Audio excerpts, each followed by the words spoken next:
Chronicles again, back with my latest video.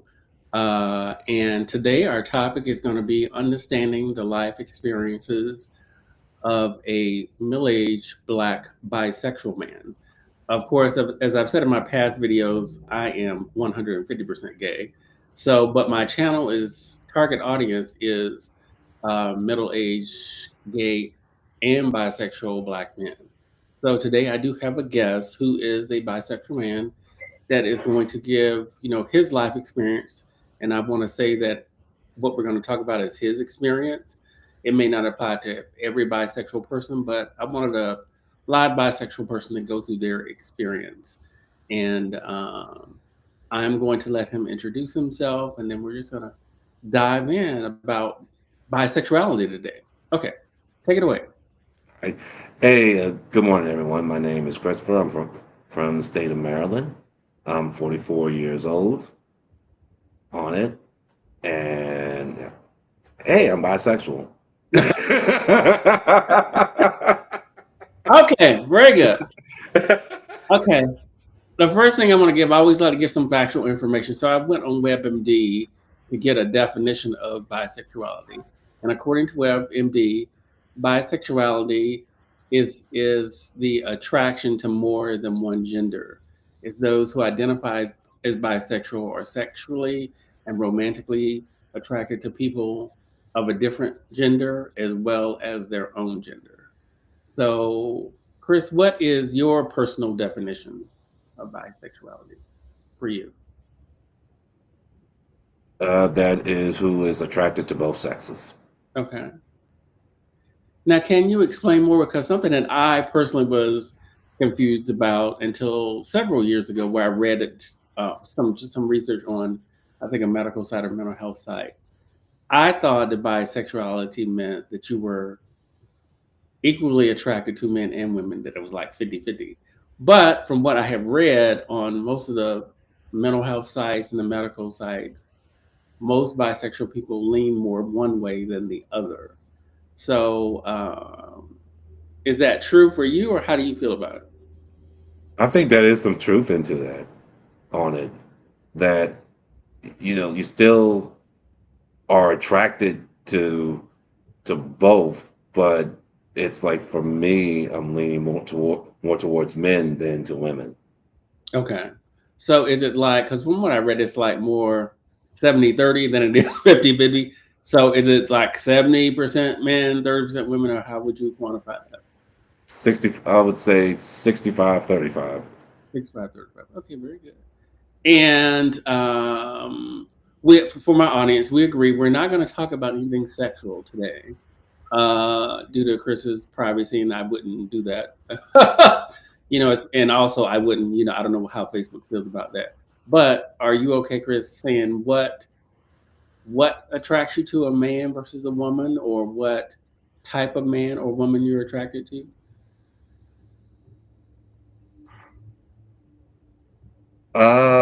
For a woman, honestly, it's not on a physical attraction, Okay. per se. It's more of an emotional, m- to a certain degree, men, but men is almost more partially physical Hmm. Okay. on there. So, are you okay? What are you emotionally attracted to a woman, and what are you physically attracted to in a man? Um, you know, man, that doesn't have, like I said, the body doesn't have to be like rock hard and you have to go ahead, but you know, the the eyes, the smile, um,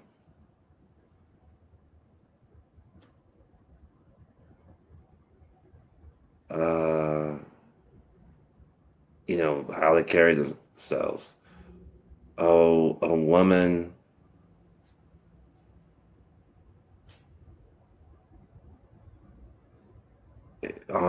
that's a good question. Yeah, so we're gonna learn because I mean I have a real live bisexual person today to talk to since, like I said, I can't talk about it. So yeah, if you can expound how you feel about it, because I think that will be beneficial to my audience, and I do want the Bill middle-aged bisexual man to uh, listen in and get something from my channel as well. So maybe they can relate to you. Uh, wow. I wasn't hoping I was gonna get stumped within the first 5 minutes. Yeah, I mean, like I said, feel free to say you just say how you feel. It's fine. Right. But yeah, if a guy is in shape, yeah, that I find that very attractive. Okay, and I've both men and women, or just men? men, Okay, a woman, no, doesn't have to be. It doesn't have to be in shape. okay. But have to take care of yourself, yes, but not just going, on it. I don't want to make it sound like okay, fall off, you know. I'm like, that's not what I'm saying either, but Yeah. So does in shape for men? Does that mean like a six pack, or what does that mean? uh, uh, six pack would be great. That's a plus. That's not Okay. on it.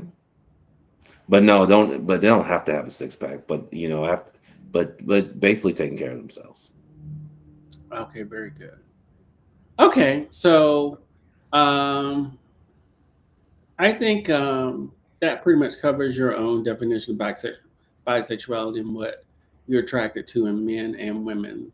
So I want to move on to your family dynamics. I don't know. I think the term people use today is inviting in, but when I was a young gay person, they call it coming out. So that's what we're going to say today. All right. How were you coming? How was it coming out to your family's bisexual? Their reactions or feelings about it, and what is your So current I relationship didn't. with family So I members? didn't come out till I was 40. Oh, okay, So on it. So very 4 years ago. okay, Uh, my mother and my sister took it well. Matter of fact, you probably have had it too when you've got like, oh, we've always knew. yeah, Yeah, on it. okay, Uh, and for the most part, my friends have been been well. The family dynamic that it hasn't was, and I haven't come out to is my father, and my father is very homophobic, uh, homophobic, misogynistic, and transphobic. okay. So, So how does that manifest with your father? The homophobia, transphobia, misogyny. What do you mean? Does he say things? Does he do things? What? oh, he says things. I'll tell this quick little story. So, my father believed that soon as the man came home, dinner should be served, and that the woman shouldn't be working. Okay, And so, growing up where my dad worked at, he would be home by 3:30. So, growing up as a child, I had many 3:30 dinners, and thinking when I joined the Navy and got older and I hung out with other people, I kind of thought almost everybody ate dinner at 3:30, and then when I see them at 6, 7, or even in some cases 9 o'clock at night, I'm kind of like looking at them, kind of like, why are y'all taking so long? You know, yeah, I don't ever recall having dinner before evening. My parents got divorced. My biological parents got divorced when I was 2. And then my mother got remarried to my stepfather, and she's still married to him when I was 14.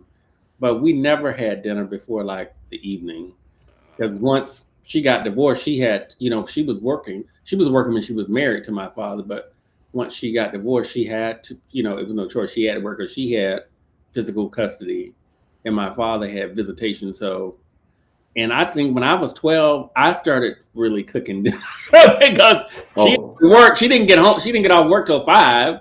So I would start dinner. So that's another one. He didn't believe in cooking, and then like he also believed that women should have long hair. And my sister keeps her hair really, cut really short. Okay. And my dad one day, like about a couple of years ago, like was trying to bribe her and try to say, you know what, I will pay you to grow your hair out. Okay. So Yeah.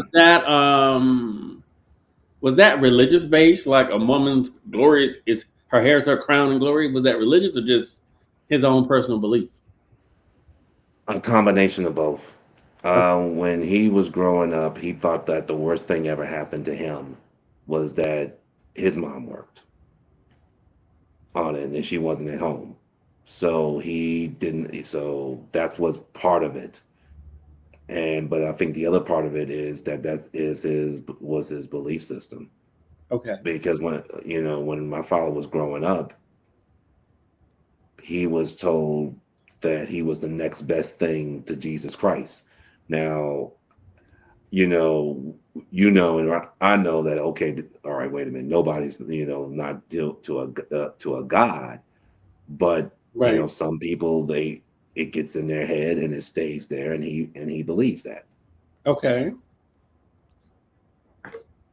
on there. So wow. So So do you think some of that is generational? Because I know you and I have spoken. I'm in the middle of Gen X. You are the youngest Gen X. Like which 44 is the oldest millennial. Someone born in 81. so that's funny you mentioned because I've seen like it's funny with for me being born in 1980 because I've seen both. I've seen it where they say I've been Gen X, and then I've even seen it where I'm a millennial. And a lot of my friends are millennials, and they joke about it. And say, "Well, you're an adopted millennial." They say, "Since your birthday's in September, you're an adopted millennial." I said, Uh, "Oh, okay." Everywhere I've read, Gen X is folks born between 1965 and 1980. So I was born in 70, so I'm kind of in the middle. I mean, there are people up to 60 years old who are Gen X, and I'm turning 55 in May. So I'm kind of toward that end, but you are the youngest Gen X. From what all the, if you're turning 45, yeah, you're the youngest Gen X. 44 is the oldest millennial Well, yeah, I've read. So, and I think they go up from 81 to 1996. And then, yes, that's what I've seen that. and I think then Gen Z starts in 97. So that's how it works. So do you think it was generational? Are you okay with saying how old your father is? Uh, no, I have no problem with that. My father was born in 1949, so he's 76. Okay. So he's right along my parents' age. My parents, my biological parents, were born in 50, and my mother in 50, and my father in 45. So, so they're baby boomers. Do you think it's that, or I mean, that's quite possible. My father was one of 8 kids, and he's the baby okay? on it. And I think that he had to grow up with dysfunction as well, and plus he was also a former Vietnam War veteran. So I think it's a combination of things of why he is he is on that. Matter of fact, you could honestly do a show on now my dad alone of Yeah, some of the things that has said, and on it. I find myself asking myself that question even when at times, even when talking to my mom, and even in therapy, wondering what's the kind of the cause of that. okay, okay.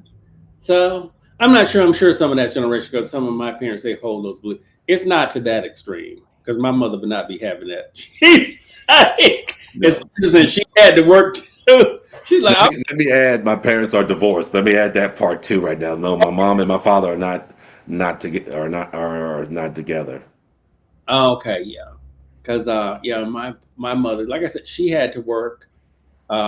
She worked when she was married to my biological father, but she definitely once she got divorced, and there was me and my brother, and he had visitation, but we lived with my mother most of the year, and then my father, we would go stay with him in in New York every summer for the whole 3 months. It's when they got divorced is what we did, and so he had visitation but she had physical custody. So it was like, yeah. So I don't know. So that's very interesting. So Yeah, he was my first bully, if you want to. yeah. That's the Well, best way to say it. a lot of parents are that to their child, and they especially I never been white, but black parents, it's like I think it's like, especially for baby boomers, it's like a generational thing. They call it parenting, but it's like Oh, your yeah, parents' job is to raise your child so that when they get to be an adult, they can live and function on their own as an independent adult. Which a lot of people don't necessarily are not doing that. So that means you got to have your child at a certain point start letting them make decisions and using their judgment. I mean, if you trust what you've instilled in the child, I don't see the problem with that. So that's not very unusual for the parent to be a bully.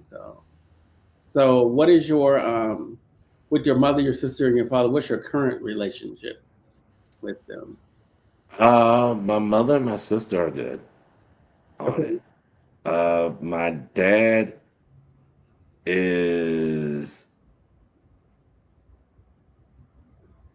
afraid. I guess is the best word I could say Mhm. um, on it.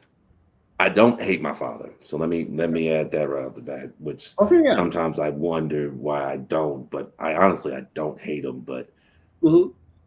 I hate his ways. I guess is the best way to answer to say that on it.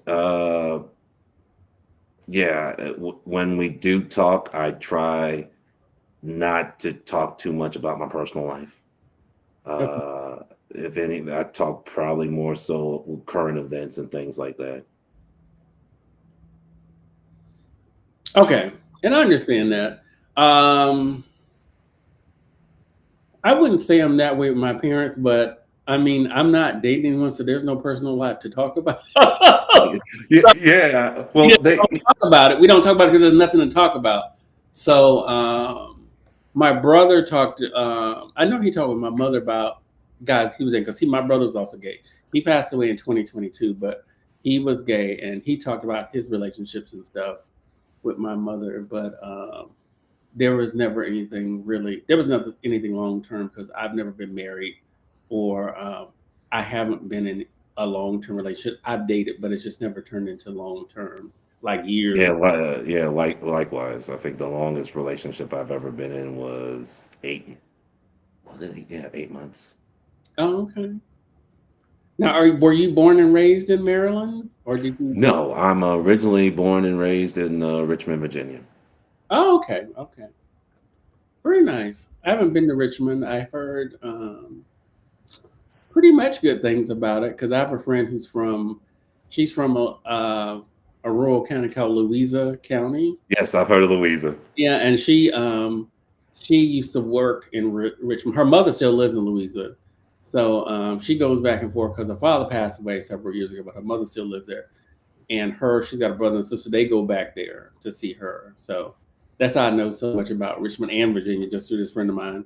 We've known each other like 25 years now. So okay, so those are the family dynamics. Let's move on to uh I guess the part I'm most interested in, bi-phobia and bi-erasure. So I do want you to talk about this ad nauseum about your experience of biphobia, both from heterosexual and gay on the gay side, and bi-erasure. What are your feelings on that? What's your life experience with biphobia and bi-erasure? On the gay side, usually I hear, "Whose side are you on?" Mhm. As we kind of talked yesterday, it was almost like you're like they treat you like you're a spy, and almost like you're Matahari. They don't know whose side you're on. It's like, Yeah, and it's like it doesn't work. I said, it doesn't really work that way. You yeah, also, if I'm in a relationship, I'm in that relationship, and if a relationship falls apart, it's not because, all right, you know what, I'm tired with guys today. I feel like now being with women, it's like I'm not wired that way. right. On They ask the what side you're on. Has anybody ever been able to explain what does? I don't even know what that means. Basically, they're wondering if, am I all in be with a guy, or am I all, in with a woman? That's how I took it as. Oh, okay. On the hetero side, uh, yeah, uh, kind of like it turned up a bit. You know, don't know if we could trust you.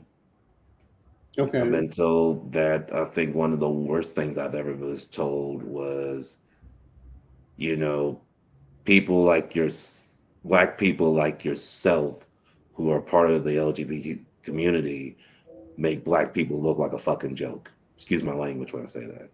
Oh no. All I right. think we can say that on YouTube. I don't know. We'll find out. on, on that. um, And, I know from and and this is just from what I've seen, like in media and people's reactions on the heterosexual woman side. Are you actually able to freely be honest about being bisexual? Uh, so I really, for honestly, when it got to the point where I stopped saying it, because I felt like if I every time I say it, all of a sudden I get, I get the daggers and everything, or I have women, I would say I don't like, I like guys that, don't have sex with other men, okay. on it, but yeah, that's kind of like on it usually. Yeah, that's the. I mean, that's, yeah, pretty much the extent of it in a nutshell. Is just on it where, yeah, it's kind of like sometimes even one of my friends, and she's bisexual, and we kind of have talked about it a few times, and she's like, you know, and sometimes I would say to her, I was like, sometimes it seems like for some guys, they get their jollies off of like, oh, my woman can go ahead to another woman and watch, you know. Mm-hmm. And I say a guy, I've only met honestly, I've only met one woman so far that has ever said that she would have got, like, oh, that was great, you know. Oh, because I asked because I just think and and people try to take me to task, but I tell people because I see a lot of and I can't like I said I've never been white, but in the black community, I see a lot of black women not being able to handle a bisexual Yes, man, but at the same time say, "Oh, why don't you be honest with me?" And I was like, "It doesn't yeah, like it does not work that's like that. If you want, yeah. you got to be able to handle the truth." Yeah, exactly. That's exactly like, you do that net. Like I said, it's like you're in that catch 22 almost. It's like, well, why did you tell me? What would you if I told you? Would you still go there? No. Or it might have been a big blow up. Or another thing Right. that I see online a lot of times is when women are talking about quote unquote DL men, which I'm so sick of that conversation. But these DL men, or and I always tell people, and people don't like it, but my point of view is, if you don't want be men to be DL, fully accept that sexuality is on a spectrum, Yes. that it's like it's the same for men as it is for women. So a man can be bisexual, he can be gay, it could be fluid. And if you want men not to be on the DL, don't have a blow up or an emotional reaction to them telling you what's going on with them. Otherwise, they're just not going to tell you and continue to be on the DL. DL men, people don't like when I say it, but that's something that we as the black community have created I by mean, and reaction to sexuality not being just this static heterosexual thing. so here's another, thing, and you might have gone through this yourself as well. The statement is like, well, I don't have a problem with it as long as I don't see it. You know, Yeah. you know. But like you said, it's and it yeah, it is a kind of is, you know, it's a hard life, and you know, in the community, and even, also I hadn't mentioned this part. I'm also retired U.S. Navy, Hmm. and you know, some of the things going through, you know, being a male, and like I said, Don't Ask, Don't Tell wasn't repealed till like 2010, 2011 Hmm. time frame. So, if you went ahead and came out and said there was a chance, pretty much you had gotten discharged from, you know, the military.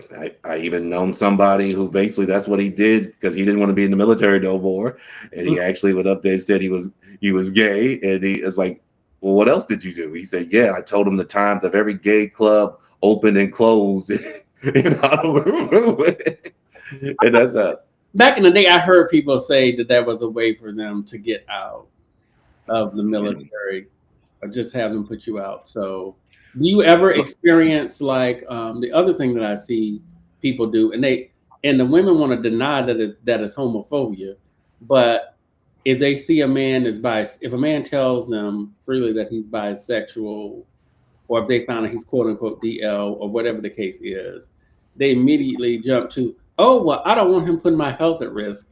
It's just like, why are you just going from someone being bisexual to them giving you HIV, which is how I interpret putting my health at risk? yeah, Giving you HIV because I know the Center for Disease Control has done two studies that show that DL men, that's men who are functionally bisexual, but not openly bisexual.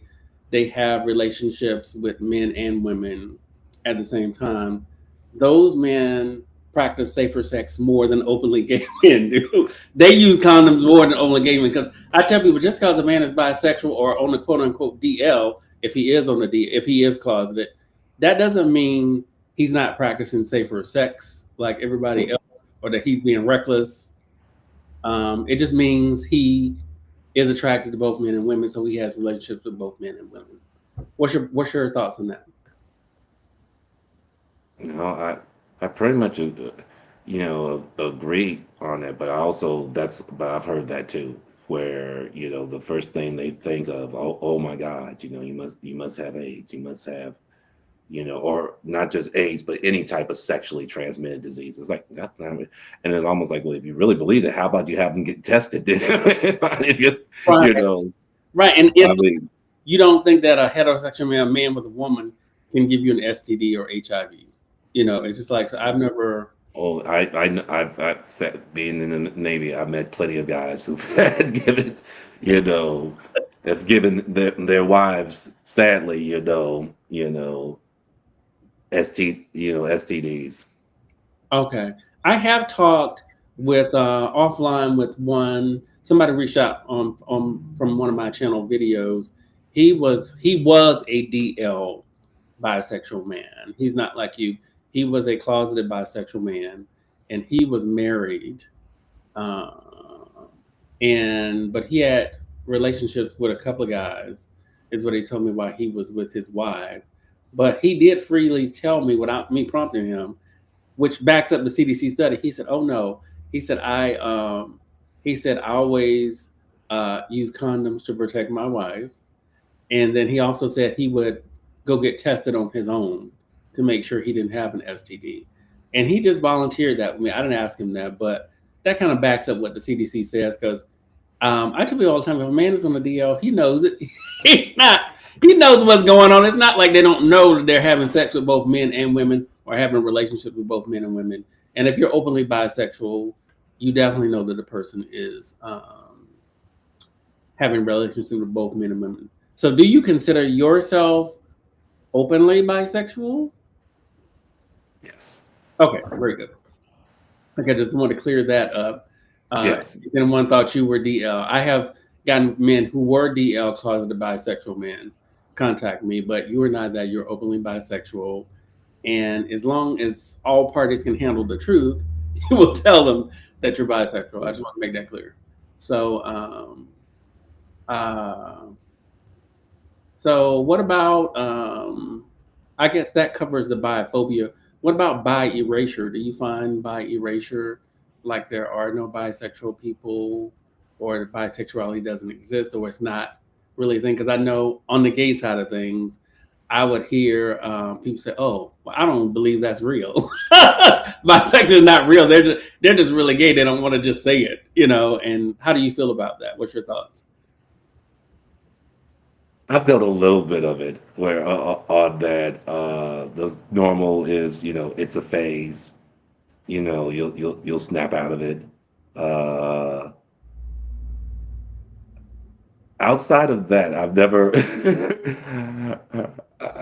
I've never heard like, oh, this is that's actually kind of funny right there on it. Yeah, I've heard a person that I see on social media and a lot, and he said, "Oh yeah, I don't believe I don't think there's anything to bisexuality. You're just I mean, the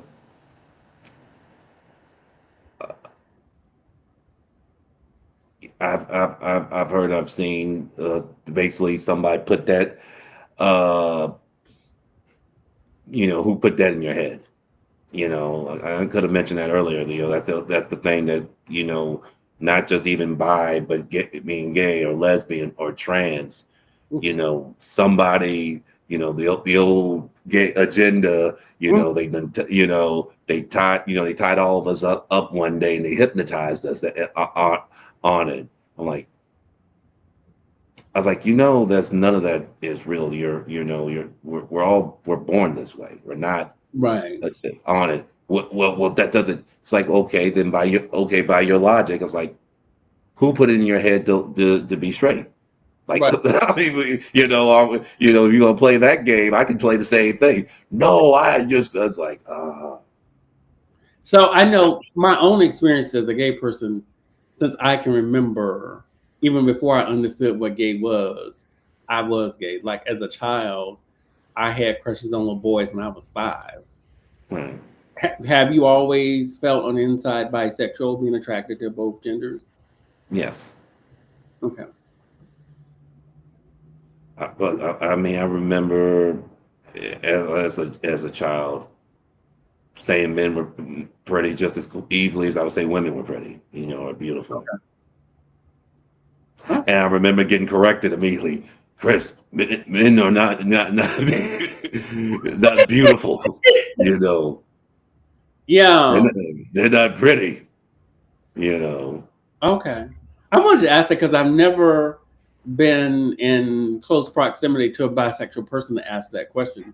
Because I talk to people about how they felt growing up and realizing they were gay, but I've never been able to ask a bisexual, well, specifically a man. I think in our society, it is more acceptable for a woman to be fluid yes, or to be bisexual. She can go in and out. Ye- Like that. I forgot the mayor's name, but the former mayor in New York, he was white and his wife was black. oh, Koch, Ed Koch, I think. I don't think it was Koch. It's one more recent than that. It was in Oh, the okay. last several years, but his wife was black. But people, it was I was reading these online stories where in the 70s and 80s, she was like this activist lesbian, and then Wasn't it De Blasio? some years later, she met him and she married him, and they had a family, and people just act like it didn't even happen. Yeah.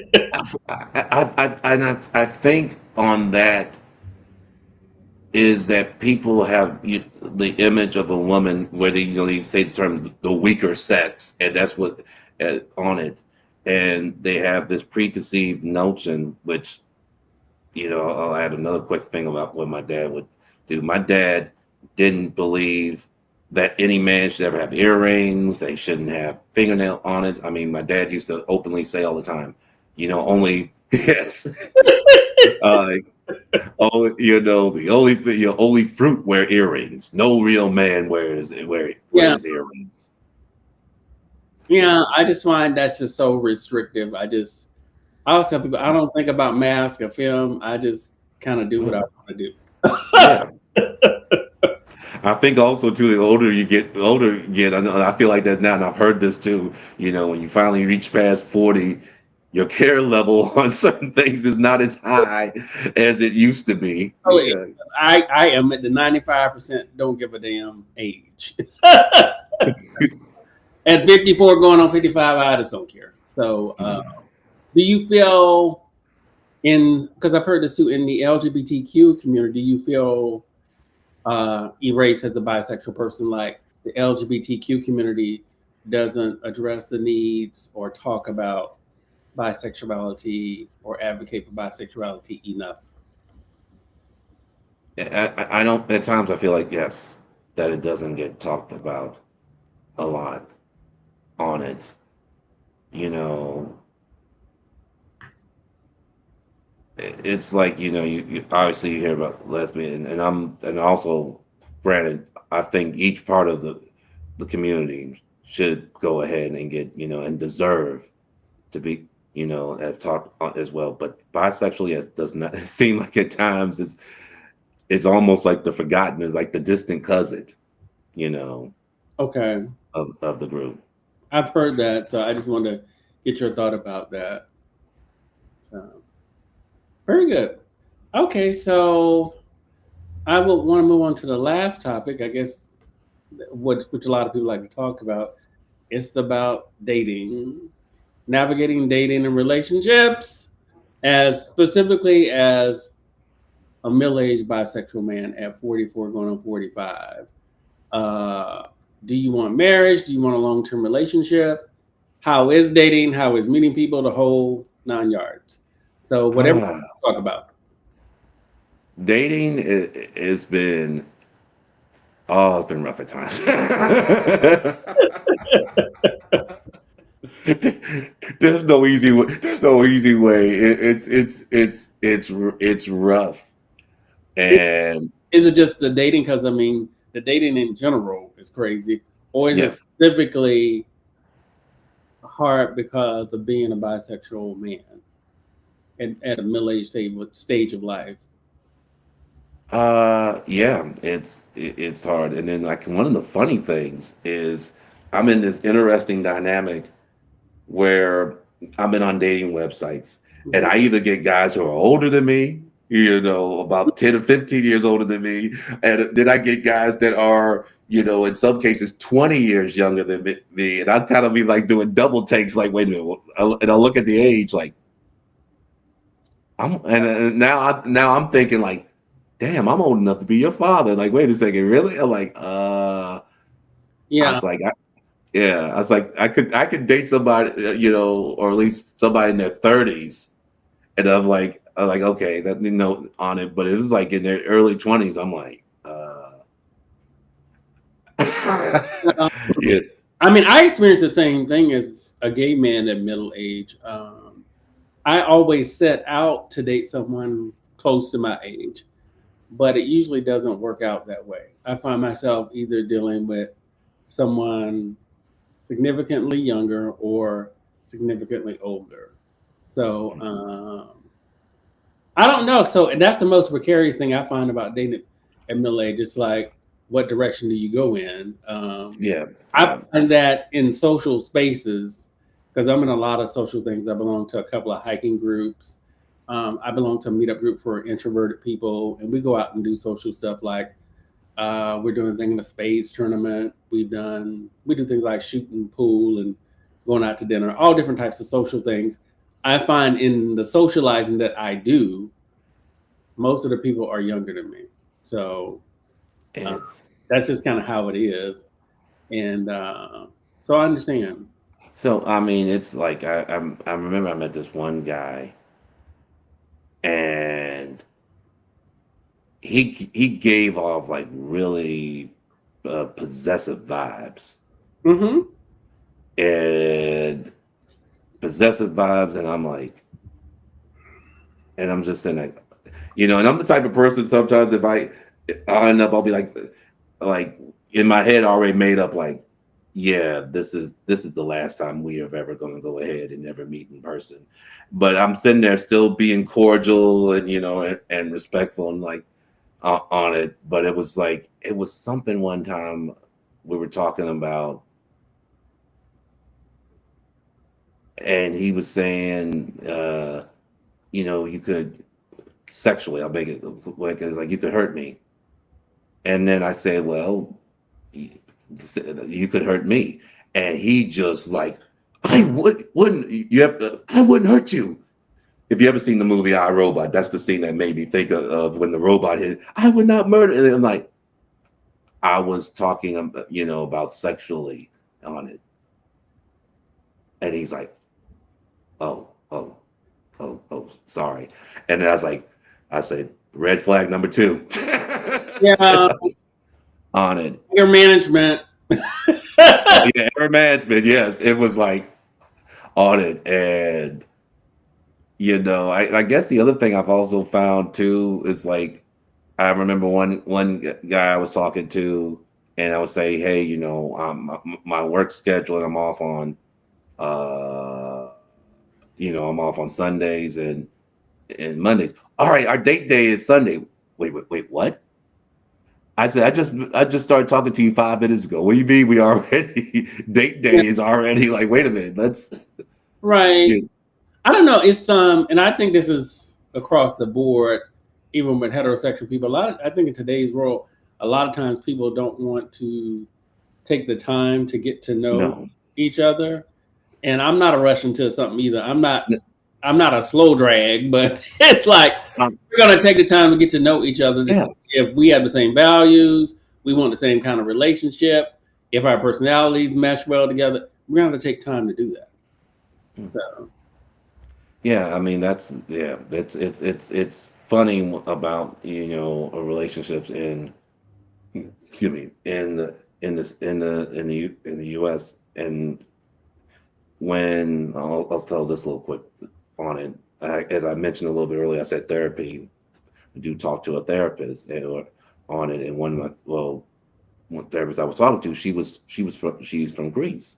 She's mhm, Greek, so she kind of like doesn't kind of didn't completely understand the U.S. dynamic, and she said, "Well, how's the dating thing and everything?" mhm. I was like, "You don't know?" She's like, "No." So I'm explaining to her. She's like, "Wow, y'all jump at things quick." I was like, "In some cases, yeah." And you like you just went ahead and said you like I do know plenty of people who've met and like within a week they're engaged and Um, and they get married. And you're like granted, I do believe that love at first sight is real, but not to I don't think it at that frequency.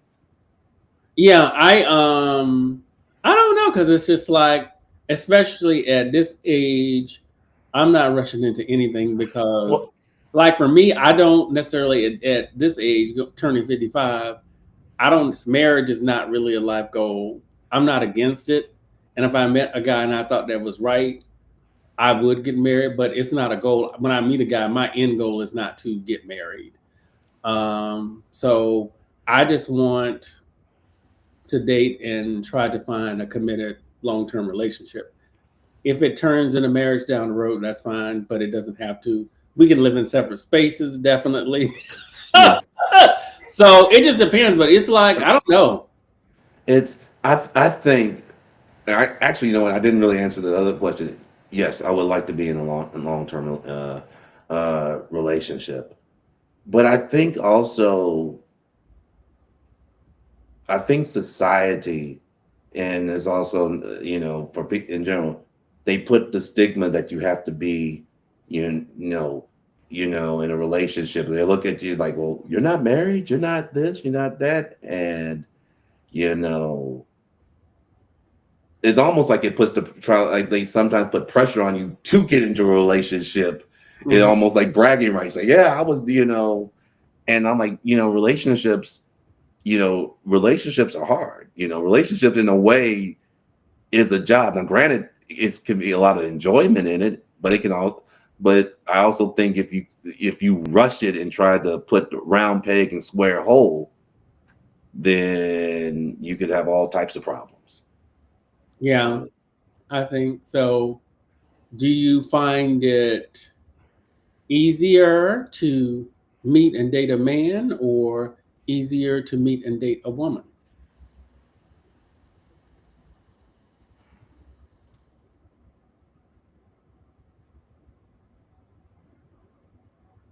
I would sit here and say it would be at times I feel like it's almost as easier than a woman, even though I have most of my friends are female Hmm. on it. I think sometimes it is man. It's like it's kind of that's I would say slightly because I was because it could say the same for both sides because if you're dating someone that's already been through a a miserable relationship, you Hmm. know, and sometimes it seemed like that's been kind of my luck sometimes when I've dated with women that they're just coming off of just a horrible relationship. And when I hear that, then I'm probably more oversensitive about that. Like, okay, let's be very, very, very, very, very slow in on it because you don't want to be that rebound, and plus you don't want to be the object of her destruction where she's like, you did that. I didn't know you 2 years ago.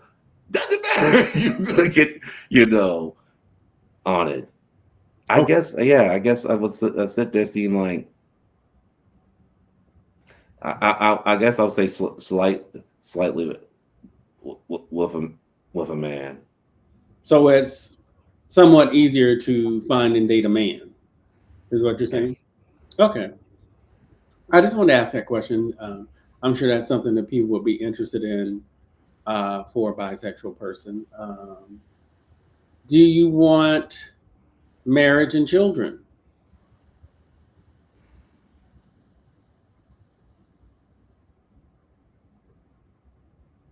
The marriage part, that if that happens, yes, I would be all for it. Kids, I go back and forth with. And when I say that, that doesn't mean I don't love kids. You know, I do. But I guess the thing I look at and I look at how the world is right now, I would be scared to death every day if I was a parent and I had a child and go and on it and just see how people even are to children and Hmm. knowing you know as I already talked about my upbringing and all and my father was abusive. I was also sexually assaulted when I was a child in school. Hmm. I would be in jail somewhere because I probably would kill somebody because if anybody taught on it. And then the weird part is you can't shut your child off either as on society. But as a right now, I would say no. Okay. Well, first of all, thank you for sharing your childhood experience of being uh, sexually abused. That was very candid and open of you. Uh, and I'm sure that's the experience of a lot of people who can relate to that. So I have always, on my end, felt more so like the gay uncle. I've never felt inclined to raise a child myself. But I can spoil a child, on a heartbeat. I'm quick with that on it. Like, yeah, I was going to say at the same time, I don't dislike children or anything like that. I just never. I'm more like I can be the uncle. We can have fun, and then when I get yeah. tired, it's like, where's your mother and father? Look, I can babysit. I can do that every so often if you need me to. But Yeah, I'm uh, like, I can do it until it's like, oh, I said, but if I have a child of my own, I can't send you home. yeah, So I understand. So, okay, I guess that's all of I wanted to talk about with you today. I know, for my audience, Chris and I know each other through social media, so that's why we had originally met. And when I found out that Chris is bisexual, I wanted to interview him because I had a real live person to give their lived experience as a bisexual person. Are you interested in doing like maybe another video later on different Yeah, topics as it relates to bisexuality? of course. Okay. So for the audience, maybe we'll do that. But so I hope everything we've talked about today has been informative. I'll leave this live up on the channel, and I guess that is it for our experience today, talking to a middle-aged black bisexual man and his lived experience. So until next time, take care.